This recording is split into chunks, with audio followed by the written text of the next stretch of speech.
छोटे छोटे हाथ लगे हैं, मिट्टी को पीटने। मन में है कि आज तो अच्छी सी एक गुड़िया बनाकर रहूंगी।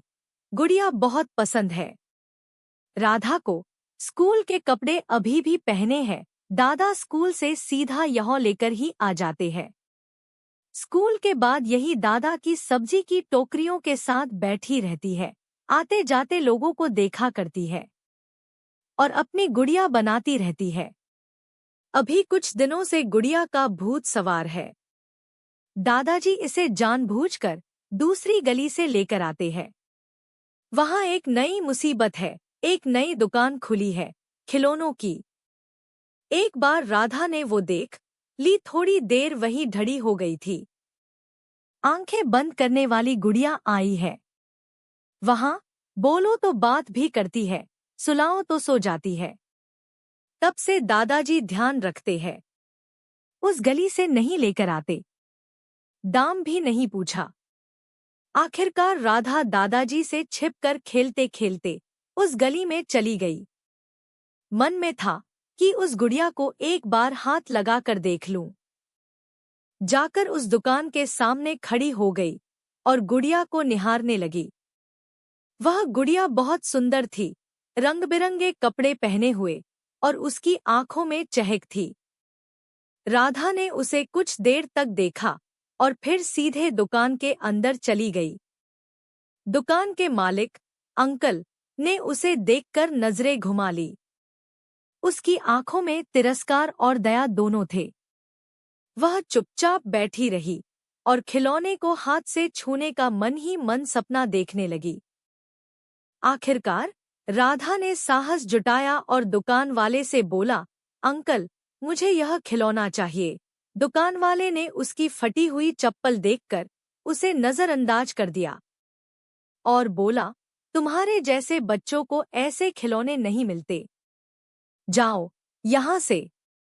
राधा थोड़ी देर के लिए चुप रही, फिर वह वापस अपनी जगह पर खड़ी हो गई और फिर से वह खिलौना देखती रही। दुकान में कोई आया, उसकी तरह ही कोई बच्ची, लेकिन साथ में थे पापा। उसके पापा ने उसे वो गुड़िया दिलवा दी। वो भी सोच रही थी कि अगर उसे पापा मिल जाएं, तो उसे भी यह खिलौना मिल सकता है। राधा के पापा नहीं थे।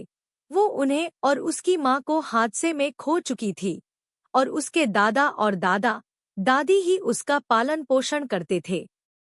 दादाजी की उम्र बहुत हो चुकी थी और वह एक छोटी सी सब्जी की दुकान चलाते थे, जिससे किसी तरह परिवार का गुजारा चलता था। राधा कभी कभी घर के कामों में भी उनकी मदद करती थी, लेकिन एक बच्ची के लिए उस मेहनत और संघर्ष को समझना और सहना बहुत मुश्किल था। उस दिन राधा का दिल बहुत दुखी था। उसे उस खिलौने के लिए बहुत ख्वाहिश थी, लेकिन उसे पता था कि उसके पास उसे खरीदने के लिए पैसे नहीं हैं। वह दुकान से थोड़ी दूर जाकर एक बेंच पर बैठ गई और सोचने लगी। तभी उसके दादाजी उसे ढूंढते हुए वहां पहुंचे। उन्होंने देखा कि राधा चुपचाप बैठी थी और उसकी आंखों में कुछ था जो आम तौर पर नहीं होता था। क्या हुआ बेटा? दादाजी ने प्यार से पूछा। राधा कुछ देर तक चुप रही और फिर बोली, दादाजी, मुझे पापा चाहिए। दादाजी चुप हो गए। वह कुछ समझ ही नहीं पाए कि उनकी पोती आज क्यों ऐसा महसूस कर रही है। उन्होंने फिर से पूछा, तुझे दादा प्यार नहीं करते? राधा ने सिर झुका लिया और कहा, दादा, आप मुझसे बहुत प्यार करते हो, लेकिन वो खिलौना मुझे चाहिए और उसे सिर्फ पापा ही खरीद सकते थे। आप मुझे वह नहीं दिला सकते। दादाजी को राधा की बातों ने आहत किया। उन्होंने कुछ पल के लिए विचार किया और फिर कहा, बेटा, वो दुकान वाला किसी को भी खिलौना दे सकता है, अगर उसके पास पैसे हों।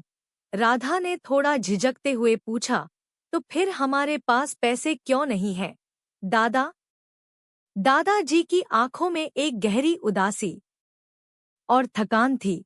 लेकिन उन्हें समझ नहीं आ रहा था कि राधा को कैसे समझाए।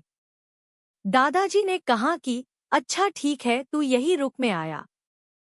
दादाजी थोड़ी देर बाद आए और राधा को उस दुकान में लेकर गए और उन्होंने उसे वो गुड़िया दिला दी। 500 रुपए जो करीब 2 दिन की मेहनत थे, उन्होंने अपनी लाडली के लिए दे दिए। दादाजी ने अपनी पोती से कहा, तुम्हें यह खिलौना बहुत पसंद आया है? राधा ने खुशी से कहा, हाँ। राधा खुश थी, लेकिन दादाजी अब हिसाब किताब में लगे थे कि कैसे इन 500 रुपए जो गुड़िया में चले गए, उसकी भरपाई कैसे होगी। यह उनके लिए ज्यादा पैसे थे। वो मन में सब योजना बनाने लगे, साथ ही दादी को भी कैसे समझाएंगे यह भी सोचने लगे। इन सब के साथ वो अपनी पोती को देख रहे थे। जब उनकी पोती खुश हुई तो उनके दिल में एक अलग शांति मिल रही थी। वो चाहते थे कि उनकी पोती कभी अपने माता पिता की कमी महसूस ना करे। उसकी खुशी उनके लिए सब कुछ थी। वो समझ गए थे कि आज समझाने से काम नहीं चलेगा, आज बच्ची को खुश करना होगा। आपको यह कहानी कैसी लगी हमें कमेंट कर जरूर बताएं। इसी तरह की अच्छी कहानियां आप यहाँ पर पढ़ सकते हैं।